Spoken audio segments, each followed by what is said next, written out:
Snoko noko. Ayabu. Urongongo. Ayabu. Ayabu. Ayabu. Ayabu. Ayabu. Ayabu. Ayabu. Ayabu. Jab jab. Ayabu. Ayabu bala. Ayabu. Buya bala bala. Ayabu. Snoko noko. Ayabu. Ayabu. Ayabu. Ayabu. Ayabu. Ayabu. Ayabu. Ayabu jab jab. Ayabu. Ayabu bala. Ayabu. Buya bala bala. Ayabu. Snoko noko. Ayabu. Ayabu. Ayabu. Ayabu. Ayabu. Ayabu. Ayabu. Ayabu jab jab. Ayabu. Ayabu bala. Ayabu. Buya bala bala. Ayabu. Comme tout le monde, nous sommes de petits Vodou. Les cadeaux Fernand, le joie, l'église, la nuit au couvent.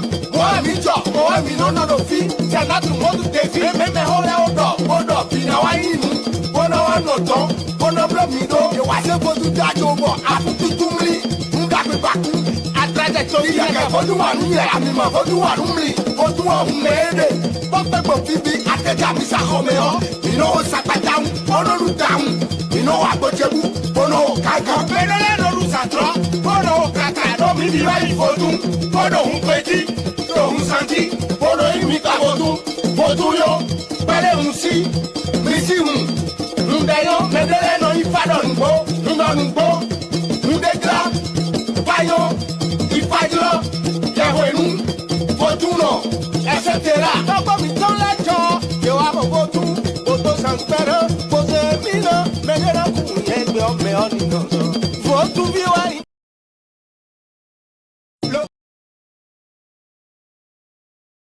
Le Vodou est une spiritualité, une philosophie humanisante à l'origine de l'humanité. Joa Tumoyame, Joa Moé, ce n'est pas révélé, c'est authentique.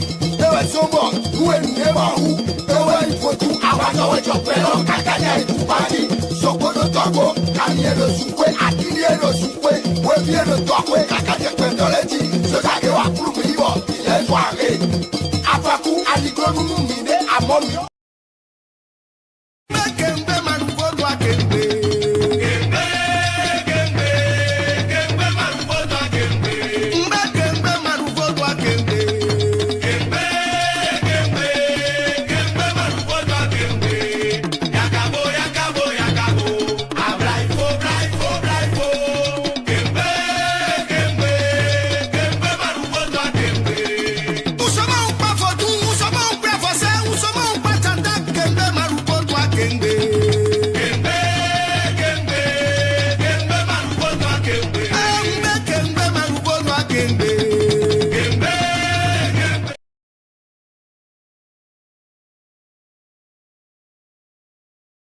Le Vodou est une spiritualité.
àwọn akọ̀wé jọ̀pẹ̀ lọ kájájà ìlú parí sokoto tọ́kọ kàmí èlò sùpé àkìrí èlò sùpé wébí èlò tọ́kọ kàkàjẹ́ tẹ̀lọ́lẹ́jì sọ́kàdé wà kàmí bọ̀ lẹ́nu àrẹ àpapọ̀ àyíkọ́ ìdè àmọ́.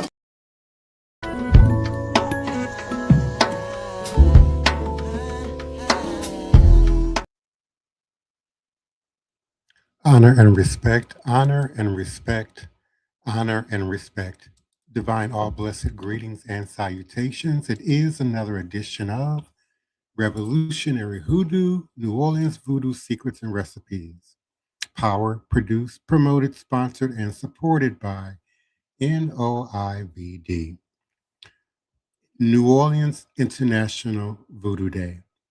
For the past 3 years, the government of Benin has organized an international festival around the 10th of January, a date dedicated to the traditional Vodou or Voodoo religion.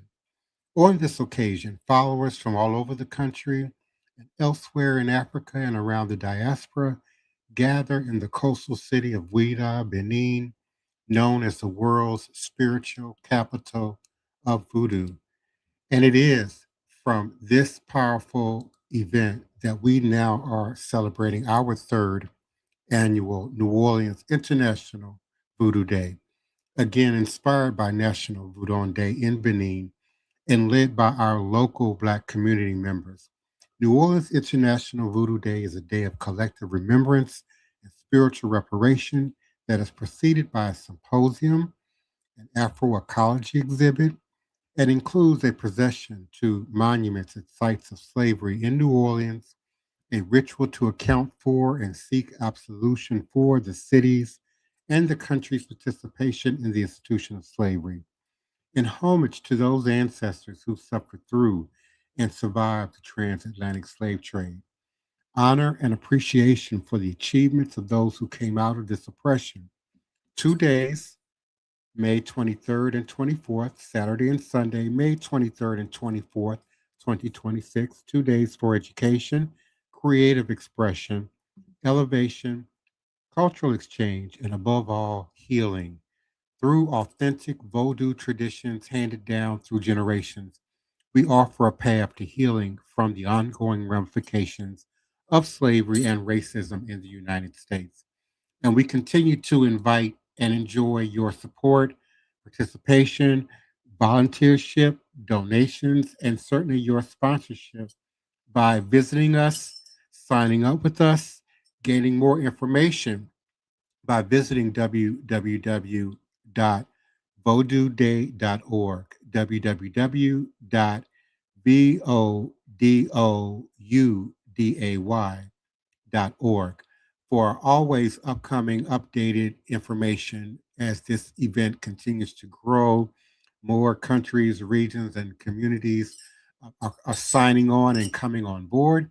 And we just signed a very powerful and historic agreement, sister city agreement, much like we signed here with Benin last year. We did so this year in Benin with our delegation that is returning from Benin, probably as we speak.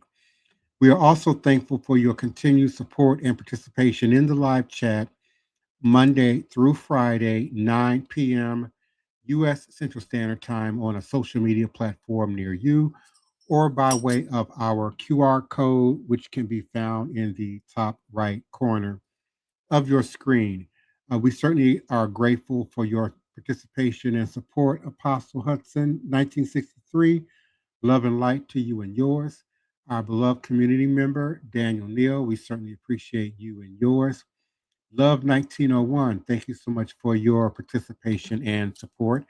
And I will be unmuting my beloved co-host momentarily, my first priest, my Black Hawk Voodoo Wild Man, and our armor bearer, Brother Joshua Nylan Tanner, committed co-administrator of NOIVD and initiated member of La Source Ancien on 4. Our second priest, Tyson Allen Horn, also our executive producer of Respect the Voodoo.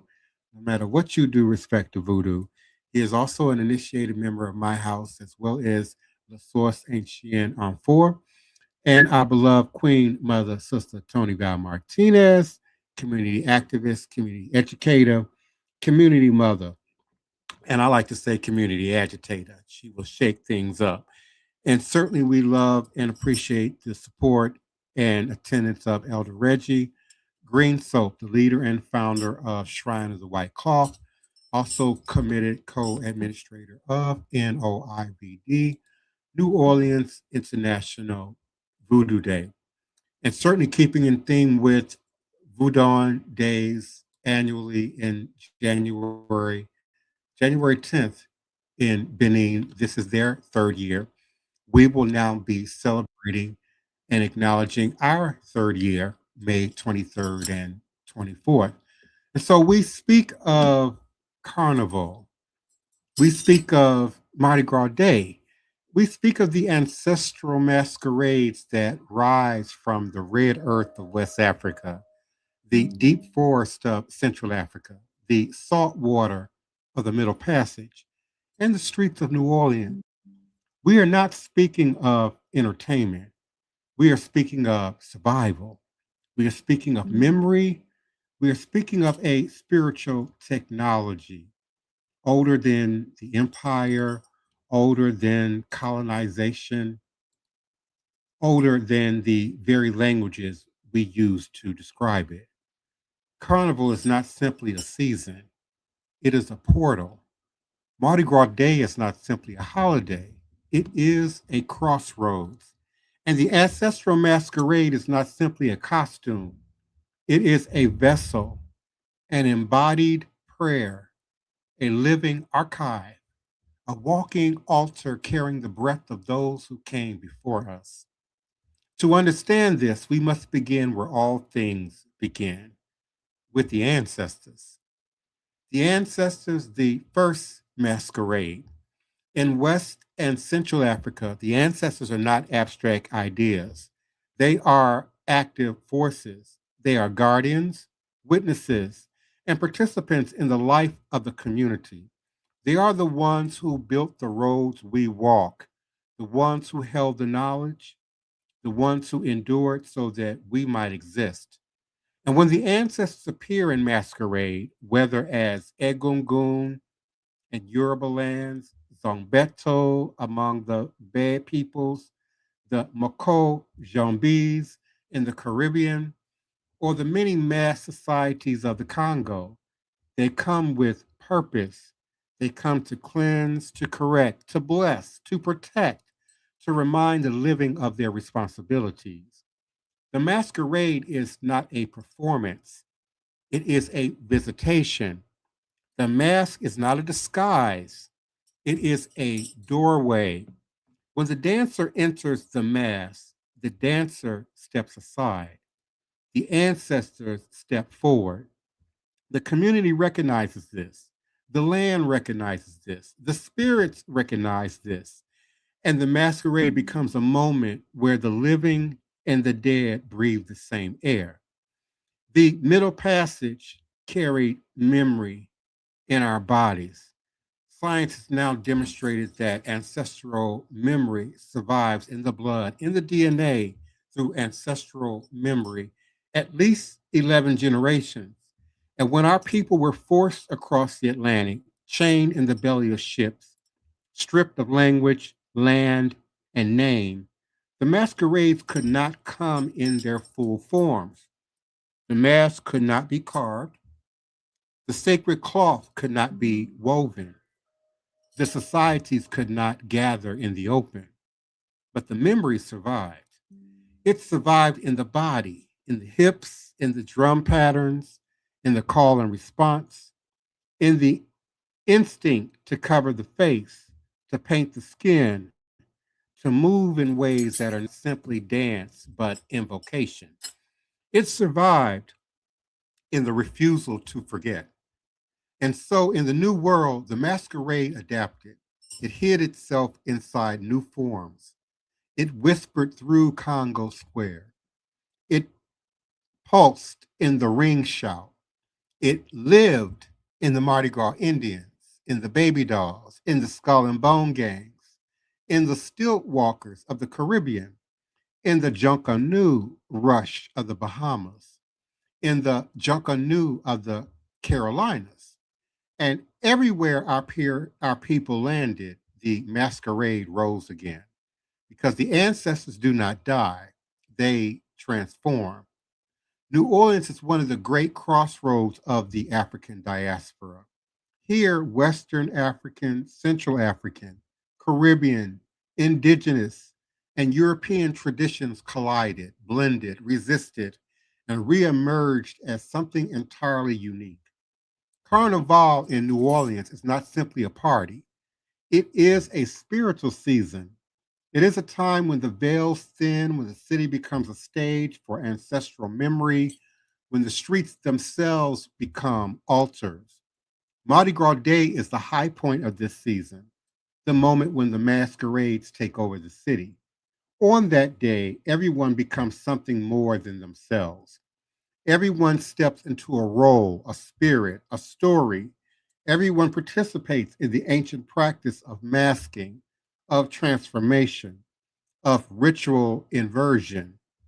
But for those who carry the blood memory of Africa, masking is not just fun. It is a return. It is a reconnection. It is a declaration that we are still here. The Mardi Gras Indians, the Black masking Indians, are one of the clearest expressions of this.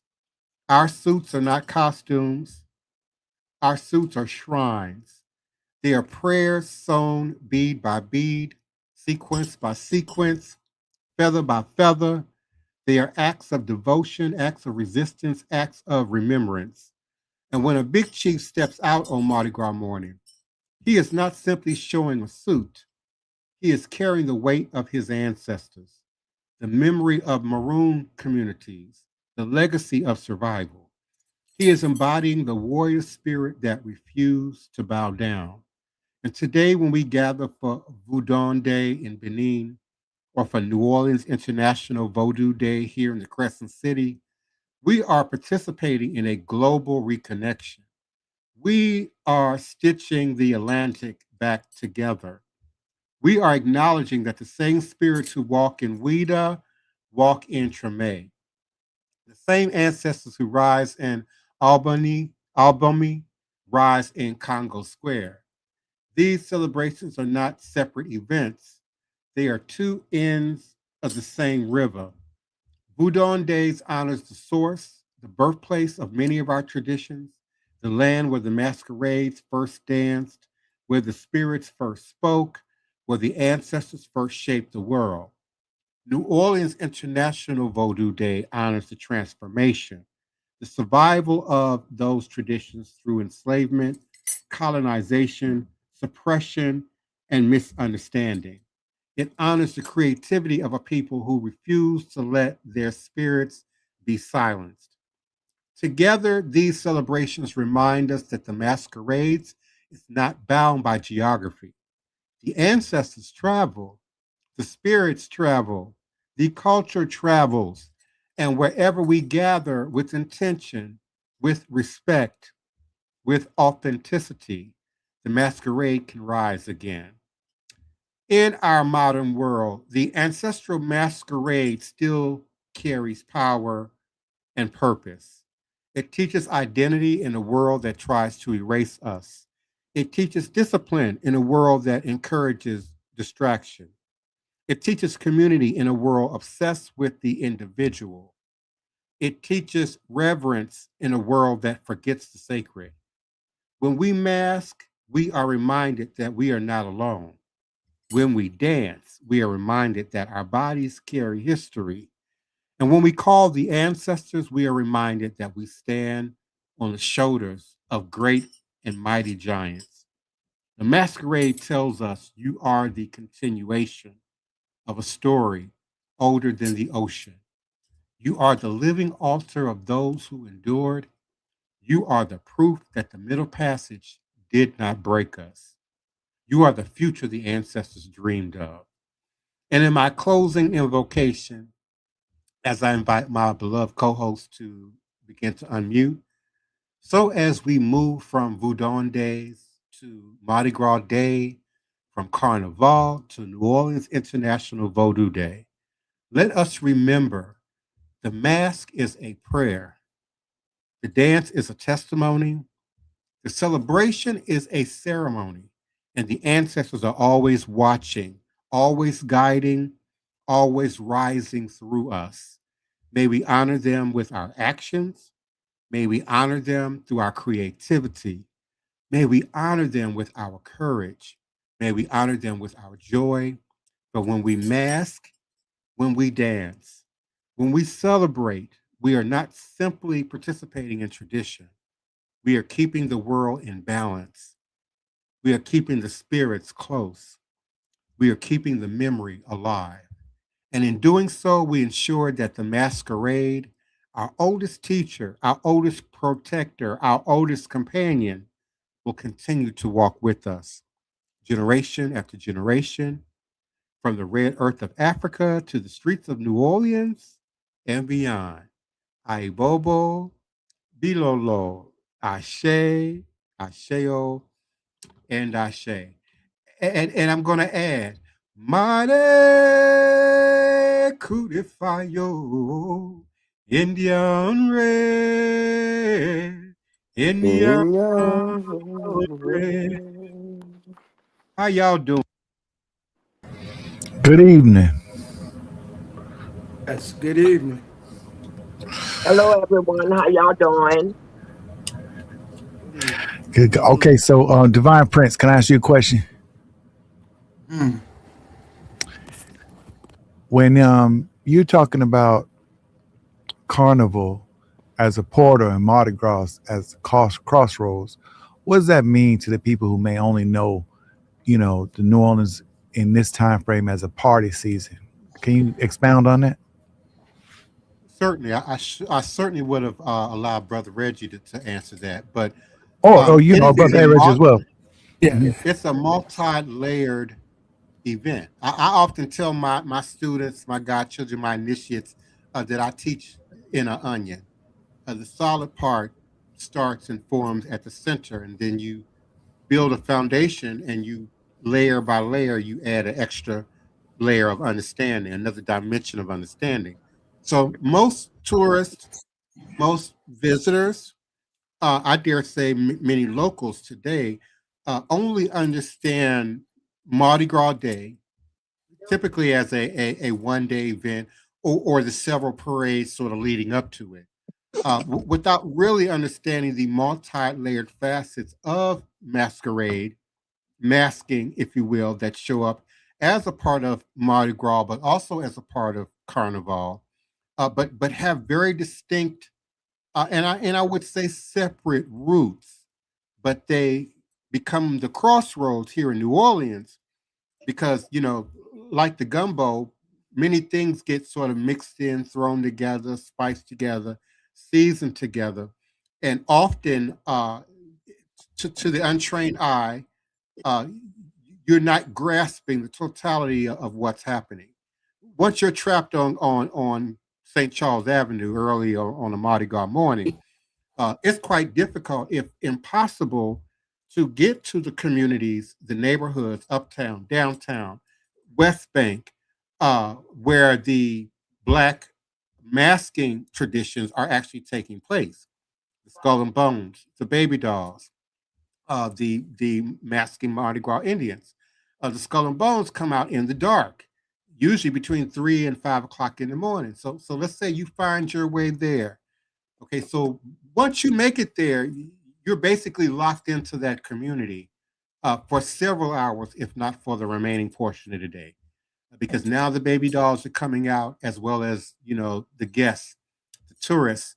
The job of the Skull and Bones is to beat on the houses and knock on doors, and to not only wake you up for the day, but to remind you that this experience is transitory, it's temporary, and that we're all going to meet our maker. We're all going to meet the dirt, if you will, at some point, if you're blessed, in your due time. And so from that opening on, the celebration, the carnival, but the sacred ritual and ceremony has begun. Again, it opens with those skull and bones. It continues with the baby dolls.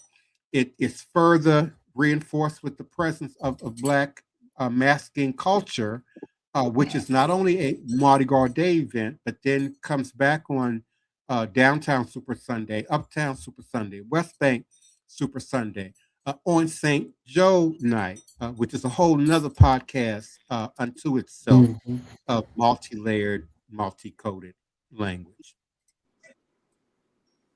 And now talk. You know, while listening to you saying, about how everything came from Africa and stuff over here, our ancestors had to be really strong and really clever to keep those traditions, to pass them on to somebody who can pass them on to somebody.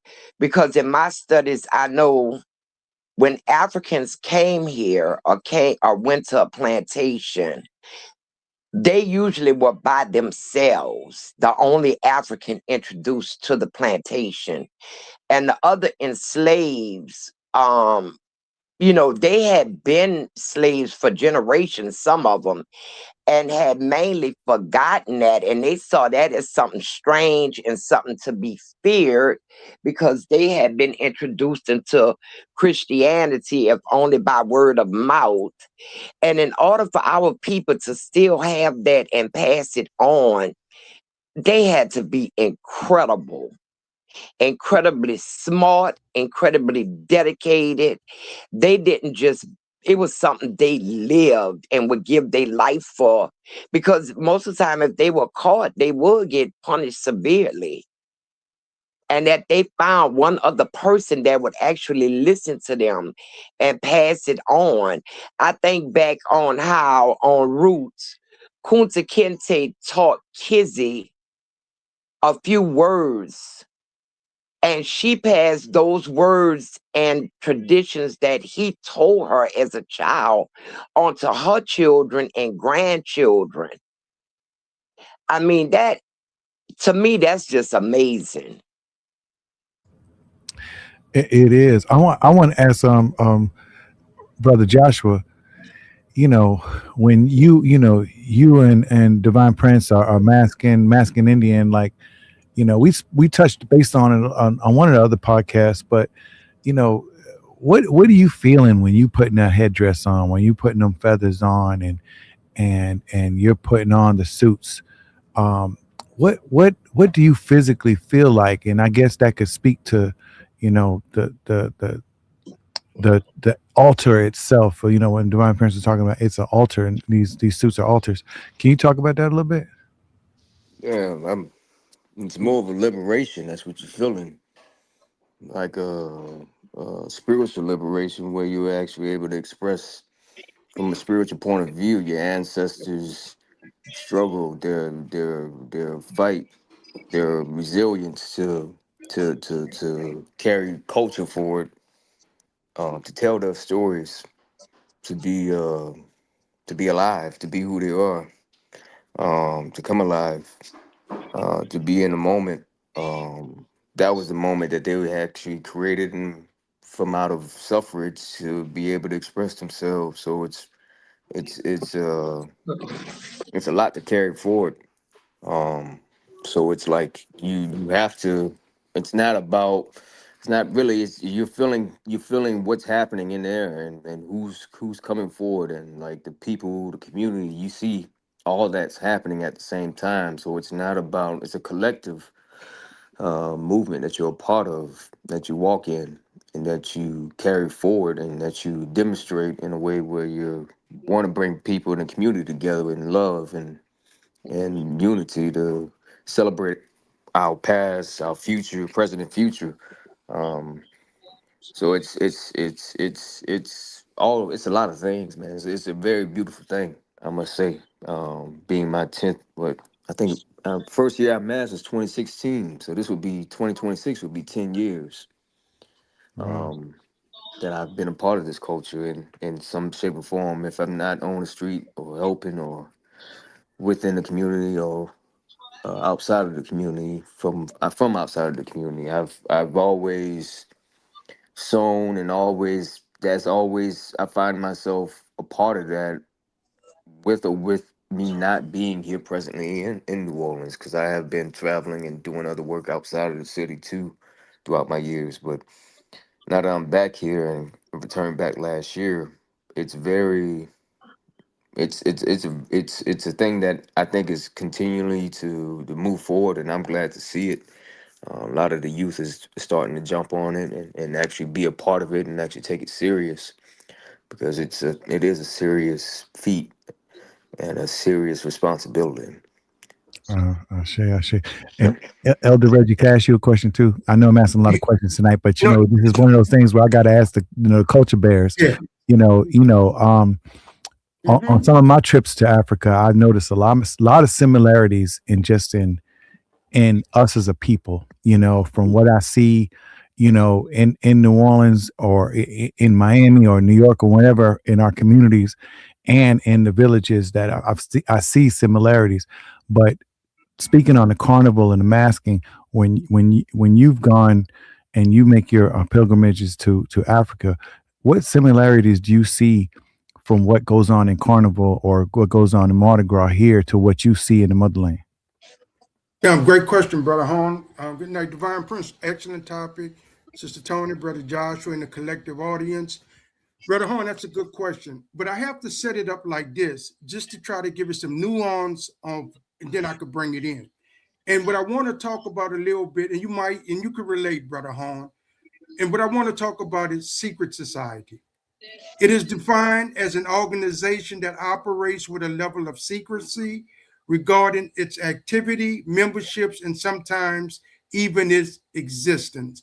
Members often engage in unique rituals, use secret handshakes, and may have a specific sign of recognition. The degree of secrecy can vary widely, from simple password to elaborate ceremonies in private language. So if we was in Benin days on the 9th and 10th, if we was physically there, you're going to see everyone who was in mass, all the performers, not the collective audience, belongs to a secret society. They are the shrines, they have the altars, they are the priests and the priestesses in the community. So some of the people that they have done spiritual work for don't know that's them behind the mask. If it's the Egungun mask, if they're in Zambeto or whatever particular Voodoo that is coming present, they're going to be masked because of the secret society. And that gives it a carnival feeling.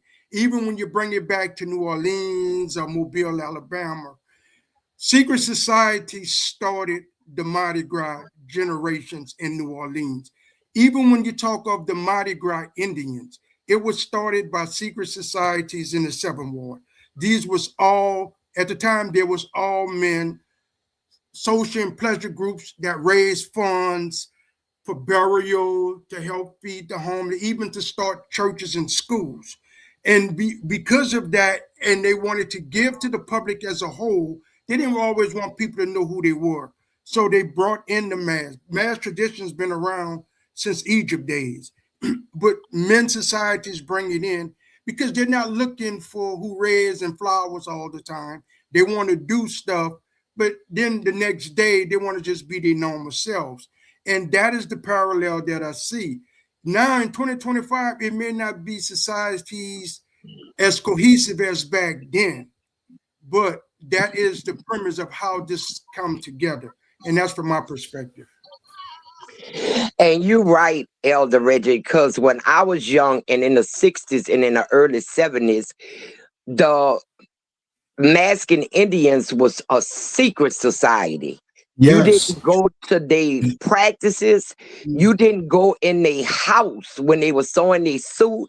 You couldn't see their suit. You couldn't talk about their suit. You didn't know who was who. It was a big secret until the day they came out. Yes. And then you knew and you were taken aback. But that was a secret. To me, that was more secret and feared Indian tribe. Yeah, the I Skull and mean, Bones. Not to cut you off, the Skull and Bones was a secret society also back then. yes, yes, Mhm. yes. But the Indians with the making the suit and the sewing and all of that, it was a family affair also. The whole entire family, from the children to the Yeah. wives and the sisters, it was like that. I mean, I don't know if it's so secret these days because I see a lot of information that is out. But Mhm. I know another black masking Indian, and he told me when he puts his suit on and his foot hits the street, it's like he's possessed by something else. The way Mhm. he danced and sing and beat the tambourine, he said he couldn't beat that tambourine like that if he didn't have his suit on. He said, honestly, I can't play the tambourine till I put that suit on. He said it's like he becomes a whole nother person. So it's really serious. It's real dedication, Powerful. love, you know. Yeah. Yeah. Now the one thing I'm a little I guess it's more of a personal thing is that we do have the Mardi Gras and you could see the African energies moving through Mardi Gras in New Orleans. But at least 80% of the people do not want to give the African, not the African spirits behind it. If it's voodoo, if it's the Orisha, if it's the ATRs, they do not want to associate it with that, but it's those energies that's manifesting. Do you see, Elder Reggie? Do you see more of that when it comes to, like, for instance, like when Zulu come down and stuff? Is that like the closest thing you can kind of get to it a little Exactly. bit? You know what I mean? Is that Yeah, yeah, exactly, brother Horn. That's what I'm saying. Even a lot of the Indians, when you go to these tribes, besides Fayaya and Elder Divine Prince and Brother Joshua, they give Africa in its some history and some significance. But a lot of the other tribes don't do that. But when they get the possession, when they beating the tambourines, you can see the spirit coming up on them, just as if they was being possessed if they had belonged to a shrine or to another secret society that was doing spiritual work. You see the same spirit come out and above. When I think of the Egunguns are in mass, but they are a burial society. They work as the ancestors. And when they put their suits on, they start their dancing, they chanting. That tells the spirit it's okay to possess us. We have work to do. And I see the same thing with the Indians in the Skull and Bones. They put the suits on, the spirit come, but they just don't acknowledge it. I think that's what I'm speaking to. Yes, you correct. I can remember um a lot of the Indian tribes lately, since we've been back here from Katrina, um did not, want the voodoo shaman doctor. You Right. know, See? they didn't Mhm. want that. They disassociated themselves from that. Divine Prince tried to implement it actually and came Mhm. against a lot of resistance. But now, this was a few years ago, but now I'm starting to see pictures in print of the voodoo witch doctor, the shaman, the voodoo, and some other ones. They have picked it up. Mhm. But initially getting it in, and I know all the tribes when I was younger, they had a witch doctor. Yes, ma'am. Yes, ma'am. They Mhm. all had a spy boy, a witch doctor, a big chief. The Second newest chief. thing that I see that you would have never heard of now is the big chiefs being a female. Because, like you said, in the early days, it was an all male society. Now, you had women followed them, they called themselves squaws, like followed them, just like maybe in a natural Indian tribe where they would walk behind the men. That's what they used to do back then. But now the women is all up in there Well, we I have don't see nothing queens. wrong with it, We but have queens. We don't have female big chiefs. well, the queen and the big chief is the king. Yeah. I But mean, Sister we just Toni, doing a play on words. But the positions are completely different. Okay, if And you don't so, have a big chief and you only have a queen, then she's the leader.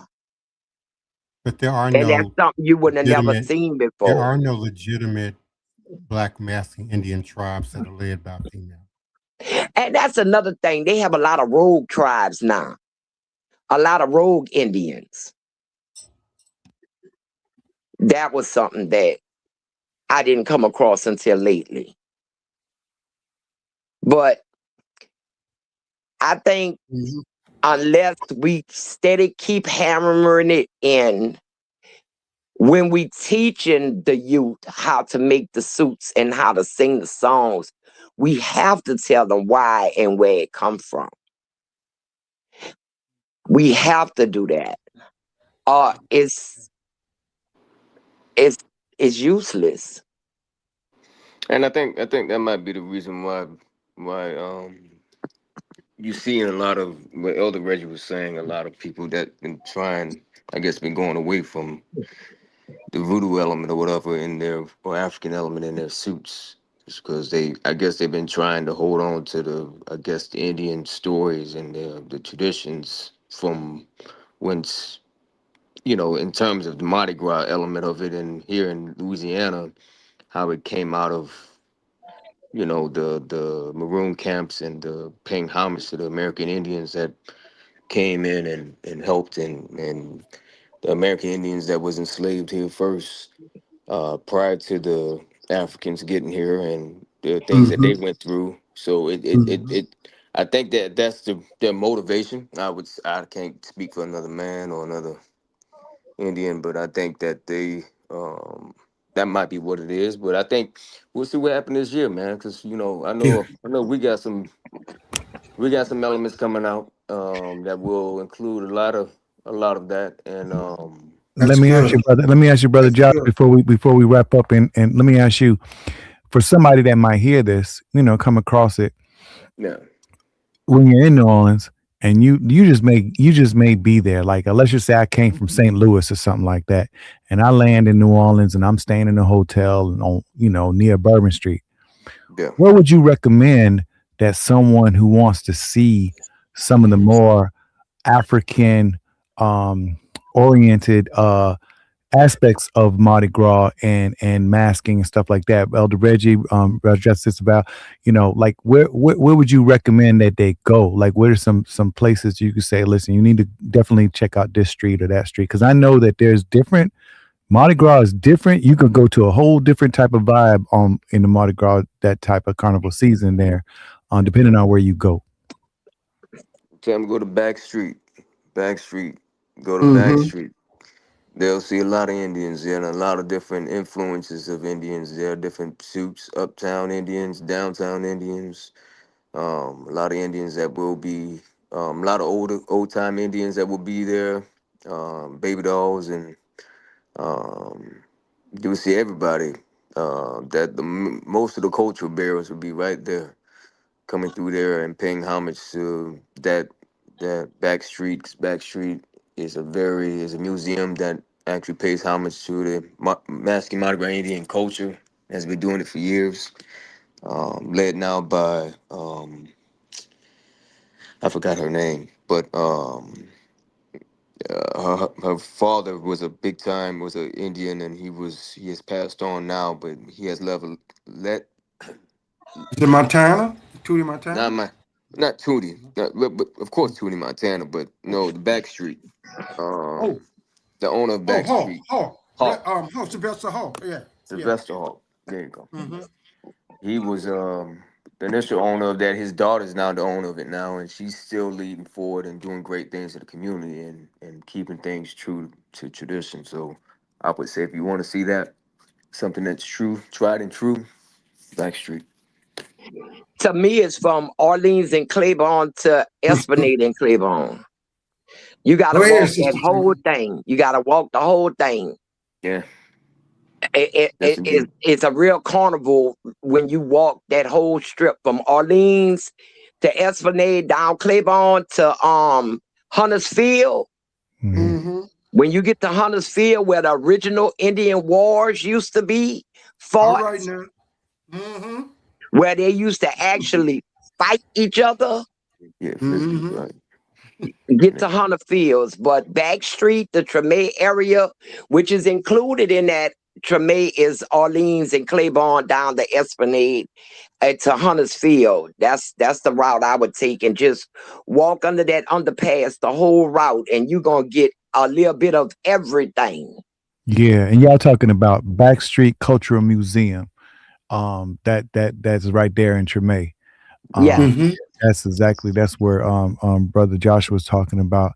And yes, like I said, I'm trying not to speak too much, but I know that last year, what I experienced on the steps of Backstreet with Divine Prince and brother Joshua, and a lot of those elder masking chiefs, big chiefs, big chiefs that have been retired and so forth. They were out there, and it was such a powerful, powerful, powerful experience to be there and experience them, playing them tambourines and singing them songs. And the vibe was just electrical. It was electrical, and and you felt, New Orleans is one of the places where, everybody say, be safe now, be safe. And you gotta stay safe and be safe. But it felt so welcoming and so communal. You know what I mean? So I can't wait for the new year. Yeah, I can understand, but we've overwent our time actually. So I'm going to turn it over to Divine Prince to acknowledge our listeners on our other platforms, and then hand it over to Elder Reggie.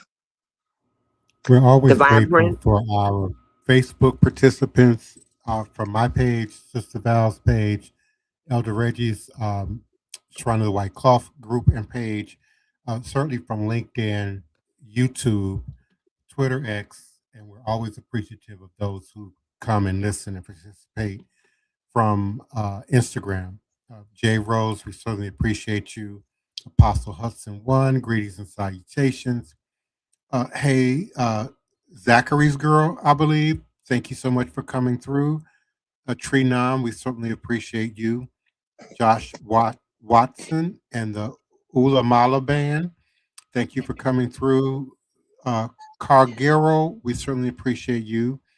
Elevate with Leon TV. John Pierce House, we certainly appreciate your listenership and support. Lucky Gator Fragrances, thank you for coming through. Mikey the Prince, we certainly appreciate you. And Mystery Every Day is a blessing. We certainly do appreciate your listenership and support. And we invite you to join us again tomorrow night and weeknights, Monday through Friday, 9 p.m. U.S. Central Standard Time on a social media platform near you or by way of the QR code located at the upper right corner of your screen. Thank you kindly, and remember that all is truly and indeed a blessing. Elder Reggie. Thank you, Divine Prince. I'd like to read the advertisements, please. We have a large selection and variety of Santa Muerte statuaries available at the Island of Salvation, location 2372 St. Claude Avenue in New Orleans. Our next moon ritual prayer and application ceremony will occur on the new moon Sunday, January the 18th, time 6:30 p.m. in the zodiac of Capricorn. That address is 710 Cluid Street, and we call it a ritual of spiritual warfare and gathering. Please come out if you're local.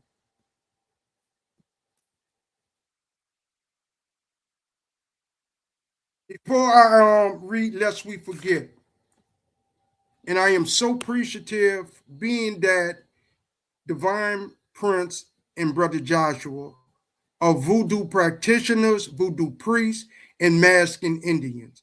To my recollection, I can't name another. All the Mardi Gras Indians, all the ones masked, they do it, but they are not committed to voodoo.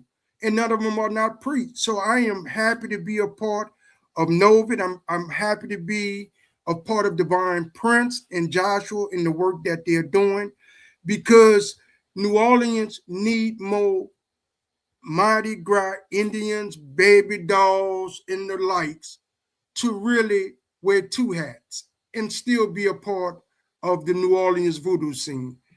Lest we forget, the spiritual medicine of voodoo brings healing and relief from the shackles of slavery that binds the master and the slave to the same chain of social division. We continue to have work to do. With that, I say, ashe, ashe, ashe. Good night, everyone. We love you all. We truly do. And we'll be back tomorrow night. Good night, y'all. Thank you. Good night, in Odabo.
Please, allow me to show you something.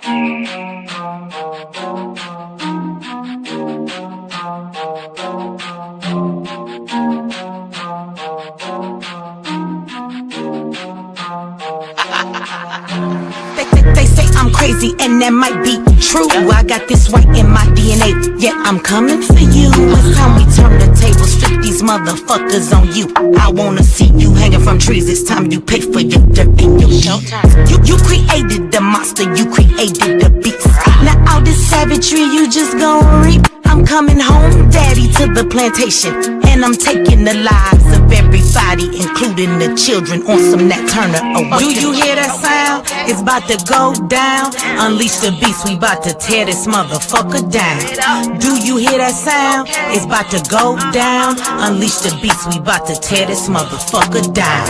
I met my girl Harriet at the gate. If you wanna know how she doing, yeah, she straight. But she had one question: when we gon' get up? All that talking tough, yeah, we don't walk it tough. She got it locked and loaded, got that piece up on her side. She looked me in my eyes and said, "Meet you ready to ride?" Moving forward, you gotta use both eyes. Watch your front and watch your back. Keep your hands up on your gas. Do you hear that sound? It's about to go down. Unleash the beast, we about to tear this motherfucker down. Do you hear that sound? It's about to go down. Unleash the beast, we about to tear this motherfucker down. He sit at the table, but he don't order no bacon. He greet me in those words, assalamu alaikum. Got them glasses on his face and them waves in his head. He go by the name of Detroit Red. He looks me in my eye and says, you only get one try. Know that your biggest opposition will come from the inside. I know you wanna love them all, but don't even try, because they'll smile up in your face while plotting your demise.